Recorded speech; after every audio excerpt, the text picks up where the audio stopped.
Opening the center sets the stage for active piece play and early pawn exchanges, creating dynamic possibilities right away. Challenging white's center immediately, this knight's sortie dictates the game's immediate direction and aims to disrupt central pawn structures. Gaining space aggressively, this advance pushes the knight back and claims central territory, but potentially weakens the d5 square. The knight boldly ventures forward, contesting the central space and preparing to challenge white's advanced pawn. Solidifying central control while preparing to launch an attack on the queenside is the primary goal of this central pawn push. Asserting central space with d6 challenges, white's pawn push and opens diagonals for the queen and bishop. Developing the knight centrally shores up the pawn's advance and prepares for queenside castling.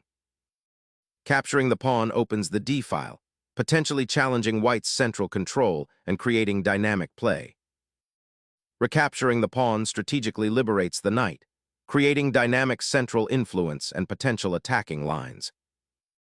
Developing the kingside structure, g6 prepares to fianchetto the bishop, aiming to control the long diagonal and bolster king's safety, though it creates a potential outpost on f5 for white's knights. Fortifying the kingside pawn structure preemptively wards off potential knight forks and creates a defensive barrier, though it slightly surrenders central influence. Developing the bishop to this active diagonal immediately challenges white's central pawn presence, simultaneously preparing to castle and solidifying control of the d4 square, a key battleground in this gambit-like structure. Re-establishing knight presence in the center, and on the kingside hints at a desire to build a solid pawn structure and prepare for central expansion or a kingside attack. Securing the king with castling initiates a crucial phase of development, preparing the rook for active participation and reinforcing the central pawn structure. The immediate benefit is psychological relief, allowing black to focus on a more proactive middle game strategy. Unlocking an aggressive diagonal, this bishop eyes the enemy king's potential hiding spot and prepares for a swift advance on the queenside. Targeting the bishop on c4 immediately, nb6 forces white to reconsider the placement of that piece, potentially disrupting their attacking intentions along the diagonal and opening avenues for black's own development and counterplay. Shifting the bishop to this square sets up a powerful diagonal pressure against black's queenside, preparing to exploit the now less defended c-file and potentially launch an attack on the king's flank. Boldly challenging white's central space, black initiates a pawn storm that threatens to unravel white's kingside pawn structure. This aggressive counterstrike seeks to free its pieces from their cramped positions and opens crucial diagonals for future threats. Capturing here opens the d-file, presenting a potential avenue for your queen to infiltrate, but it also concedes central space and allows black's bishop to become more active on the long diagonal, potentially leading to a cramped position for your pieces if not handled carefully. A timely exchange on d1 forces a queen trade, simplifying the position significantly, which can be beneficial for black given white's slightly more advanced pawn structure on the kingside. This might steer the game towards an endgame where black's active knight on b6 can find better prospects. Securing the king initiates the endgame phase, a strategic imperative to prevent further material loss and centralize your monarch. Recapturing the pawn with the knight initiates a calculated maneuver to reposition the piece from the aggressive outpost on b6, aiming to solidify control over the central dark squares and prepare for potential pawn advances or a knightly foray towards the kingside. Reclaiming central influence and preparing for queenside expansion is the immediate aim of this knight repositioning. Black recaptures the pawn, re-establishing material equality and immediately creating a strategic confrontation in the center by attacking white's knight.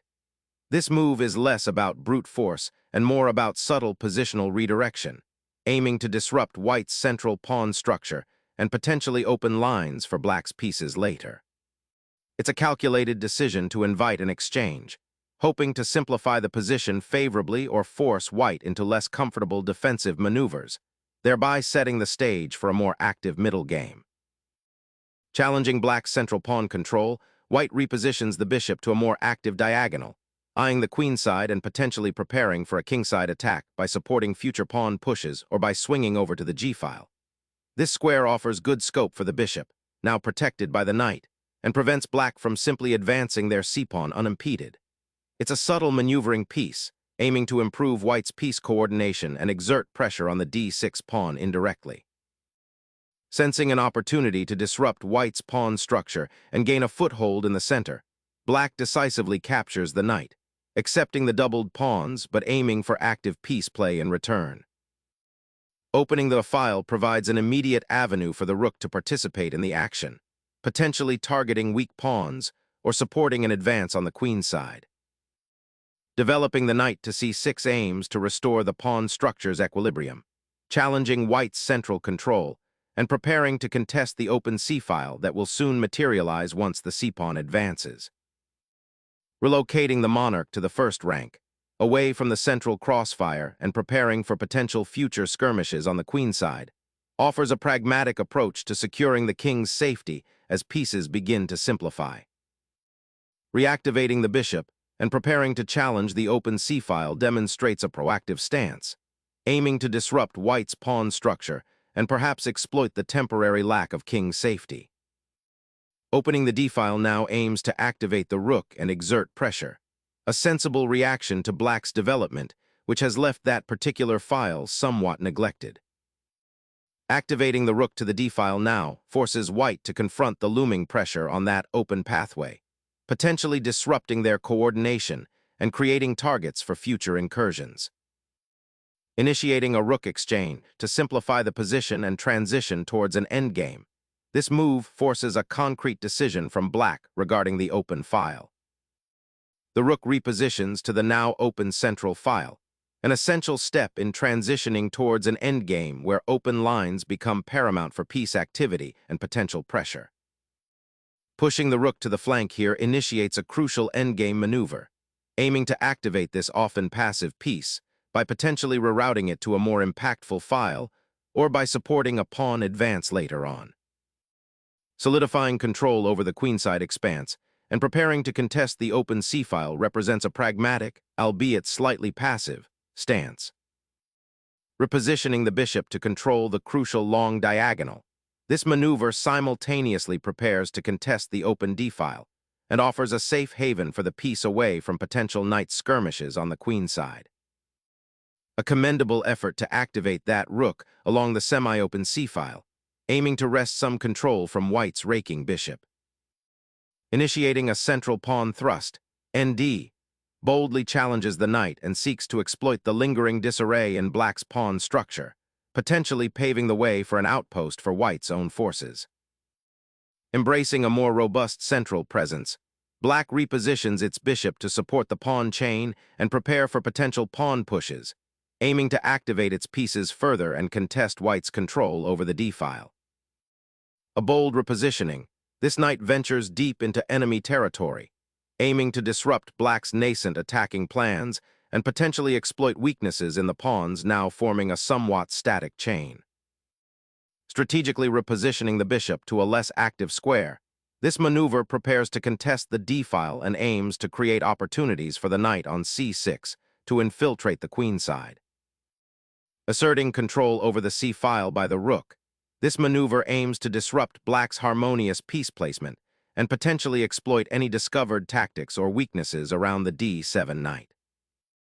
Unleashing a pawn thrust forward, black challenges white's central presence and opens a path for the knight, seeking to disrupt the tidy pawn structure and initiate more dynamic exchanges. Asserting central dominion, the knight ventures to d5, aiming to disrupt black's pawn structure and potentially exploit weaknesses. Acknowledging the opponent's recent central pawn push, black solidifies its pawn structure, preventing any immediate royal access and setting up a potential kingside expansion later, a prudent measure given the open d-file. Re-establishing the knight's central influence on d2 offers a flexible regrouping, allowing for future pawn advances on the kingside or a repositioning to a more active square like e4 or f3, while also indirectly supporting a potential c2-c4 push to gain space.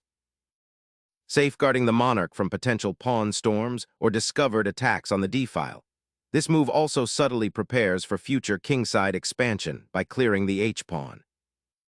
Re-engaging the knight to a more active square, the knight now eyes the c5 square, potentially influencing the pawn structure and preparing to contest the center. Re-centralizing the bishop immediately addresses the knight's pressure on the queen side and prepares for future pawn breaks, aiming to disrupt white's pawn structure. Asserting dominion over the central squares and preparing to exploit the newly opened d-file, white boldly advances the knight to a powerful outpost.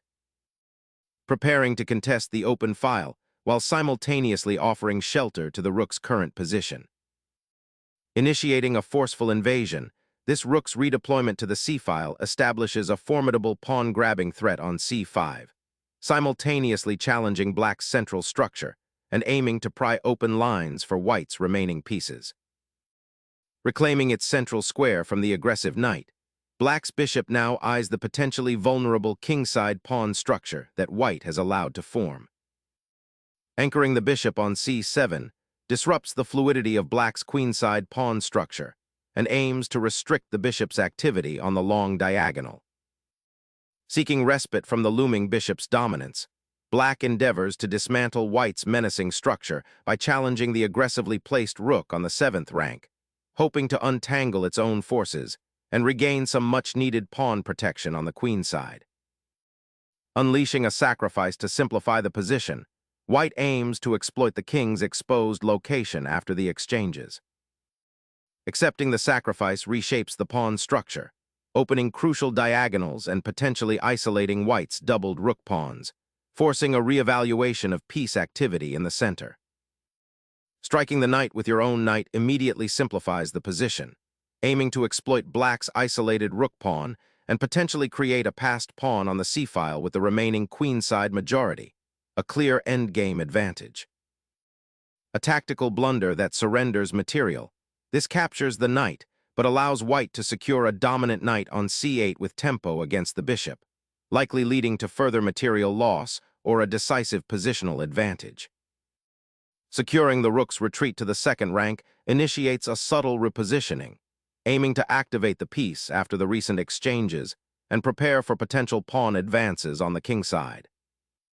Reclaiming the outposted bishop and preparing to activate the rook on the open file offers a welcome respite from the tactical skirmishes. The bishop's excursion to b6 finally aims to disrupt the central pawn structure and potentially create lasting weaknesses for black.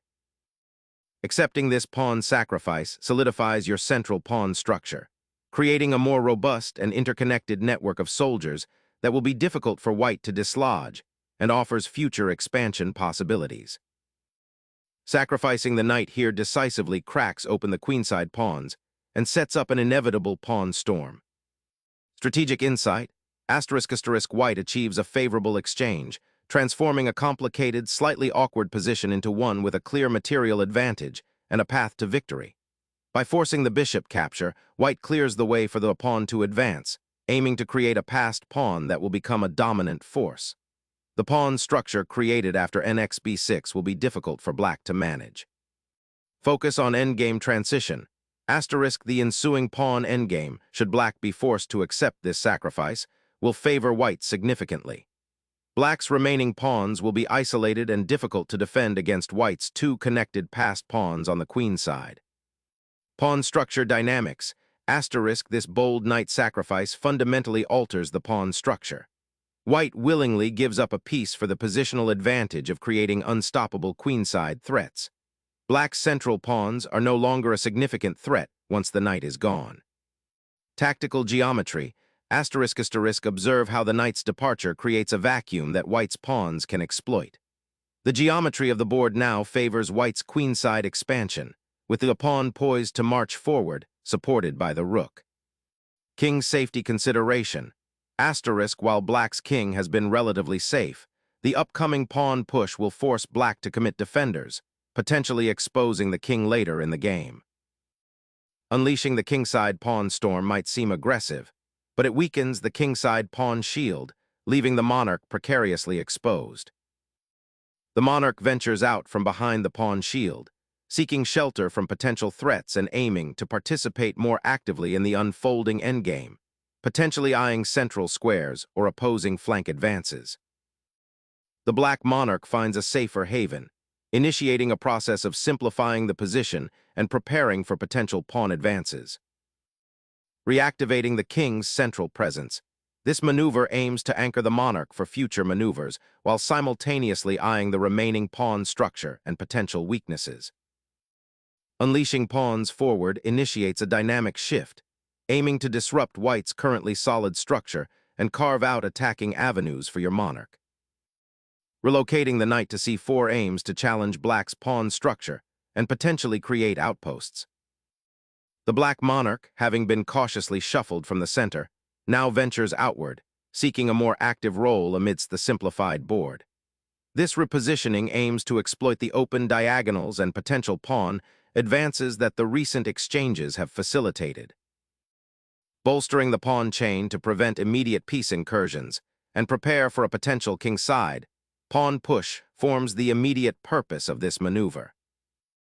Unleashing a pawn sacrifice injects immediate dynamism into the position, aiming to shatter White's pawn structure and potentially expose the king.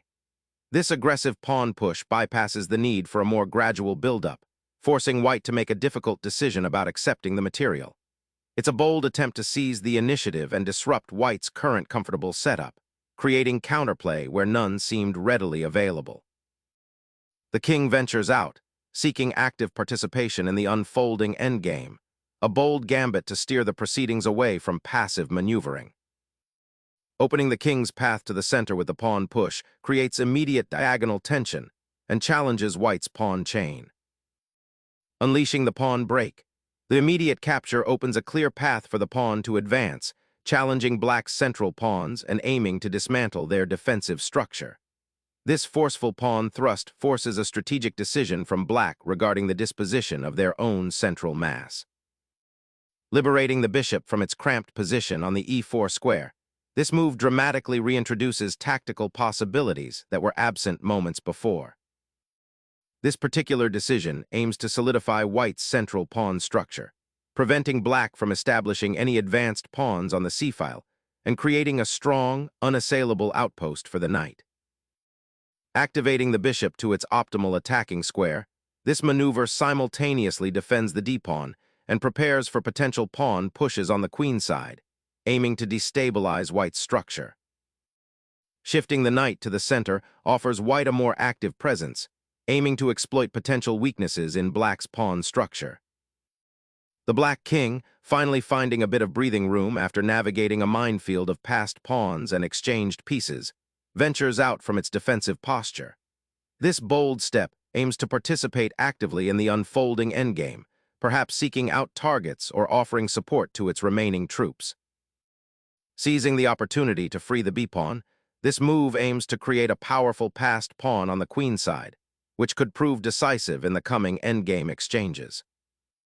The king's pawn thrust aims to seize central territory and unlock potential diagonal threats, a common theme when the opposing king looks somewhat exposed. Clearing a path for the monarch's escape route, White initiates a pawn avalanche designed to dislodge Black's central structure and open lines for his own king to join the fray, a bold gambit given the exposed nature of the current royal position. Finally, the knight can relocate to a more influential square, aiming to disrupt White's pawn structure and create counterplay on the queen side. Asserting control of the queenside pawn structure, the knight repositions to a more active square, potentially eyeing the d4 square or supporting further pawn advances. Escalating the central battle, this move aggressively drives the king forward, aiming to seize crucial squares and disrupt White's pawn structure. Reclaiming central influence with the knight's aggressive lunge, aiming to disrupt Black's pawn structure and potentially fork pieces. The bishop now eyes the weakened dark squares on White's kingside, preparing to potentially infiltrate or support a central pawn push. Unlocking the queenside pawns with this advance forces Black to consider immediate pawn structure issues and potential breakthroughs. Unlocking the queenside pawn chain suddenly creates dynamic possibilities, forcing White to reconsider the past b-pawn's potential push. Clearing the c-file opens a path for the rook to potentially infiltrate and pressure black's weakened pawn structure, a key dynamic in this endgame. The black king ventures out, aiming to disrupt the pawn structure and possibly create counterplay on the queen side where white's knight is currently less active. Challenging the king's immediate safety by opening a fresh avenue for the rook, this move aims to disrupt black's pawn structure and force a reaction. Embracing a desperate gamble, black sacrifices a pawn to expose white's monarch, hoping to disrupt the king's safety and create chaos on the board. The king marches into the fray, a bold statement in the face of an advancing pawn majority. The pawn's advance initiates a fascinating game of tug-of-war for central influence, aiming to disrupt the opponent's pawn structure and potentially create passed pawns down the line. Chasing that intruding knight with the king creates a tempo, forcing black to react and potentially exposing weaknesses in their pawn structure as they scramble to defend. The pawn advance has successfully created a passed pawn, but it comes at the cost of exposing your king to potential checks along the now open diagonal, demanding vigilance. Spotting the immediate check presents a forcing sequence, forcing the opponent's king to a potentially precarious square and regaining material. Steering the king directly into the storm's eye, seeking to exploit the open avenues despite the looming knight and bishop threat. The knight's repositioning to b3 aims to centralize its influence, creating a versatile threat that can pivot to either the queen side or king side depending on black's response, while simultaneously preparing to support a pawn push if the opportunity arises. The pawn advances to b6, a cautious step to solidify the queenside pawn structure and discourage white's knight from re-entering on c5, while simultaneously preparing to advance the other pawns. Refocusing the king towards the queenside center opens up the possibility of an eventual pawn push, aiming to disrupt black's pawn majority and potentially create a passed pawn. The bishop seeks a more active diagonal, eyeing potential advances on the king side and aiming to support the pawn's forward march. A well-timed knight check forces the black king out of its protected square, disrupting any budding pawn promotion plans and opening lines for white's pieces. The king's journey across the board, seeking a safe haven, now finds itself in the path of the knight's relentless pursuit, forcing a strategic relocation to evade immediate capture and maintain some semblance of defensive structure before a crucial pawn advance can be considered. Shifting the knight to e2 activates a defensive pivot, aiming to reinforce the kingside should black's pawns continue their march forward, while also preparing to contest the now open d-file. Capturing the pawn on b5 finally brings activity to black's b-file, aiming to activate the rook and challenge white's pawn structure. Re-establishing knight presence in the center offers a more dynamic posture, aiming to exploit the king's somewhat exposed position. Black redirects the bishop to the kingside, preparing to contest the control of the crucial g7 square and potentially launch a counteroffensive on that flank as white's knight consolidates its strong outpost. Repositioning the knight to d3 aims to fortify the pawn structure and potentially probe for weaknesses around the black king, creating a more robust defensive shield and a flexible attacking platform. Relocating the bishop to the back rank aims to fortify the king's safety by creating a subtle defensive network against white's advanced pawns and knight. The king steps out from its protective pawn shield, aiming to become an active participant in the remaining skirmishes. The king's journey to safety is now paramount, seeking refuge from the open files and potential discovered attacks that lurk in this complex endgame. Securing the queen's pawn with b4 prevents black's bishop from finding a comfortable outpost on c4 and simultaneously prepares to expand on the queen side. Pushing the b-pawn forward now creates a crucial passed pawn in the endgame, aiming to disrupt white's pawn structure and potentially create counterplay. Initiating a king march towards the queen side, aiming to exploit weaknesses and potentially launch a pawn storm. The king embarks on a daring journey, seeking central control and potential outposts amidst the dwindling pawn structure. Reasserting dominance on the queen side, this knight hops over to c5, eyeing potential weaknesses and preparing to harass black's pawn structure. This bishop retreat aims to reroute the piece to a more active square, potentially supporting pawn advances or defending key squares on the king side. Seizing the initiative with that knight maneuver, white aims to disrupt black's pawn structure and potentially create new attacking avenues. The bishop retreats, aiming to reinforce the pawn chain's advance and deny white's knight access to the crucial d6 square. Bringing the king to the center, white aims to support the remaining pawns and potentially engage in the endgame's central struggle. Exploring the newfound mobility, black's king ventures towards the center, seeking to activate itself in the approaching endgame and potentially create passed pawns. Shifting the knight to a more active square, aiming to outmaneuver the opposing bishop and potentially create a passed pawn on the king side. Unleashing the pawn's potential, this advance aims to create a passed threat, potentially drawing the knight away and opening lines for the king's escape or better piece placement.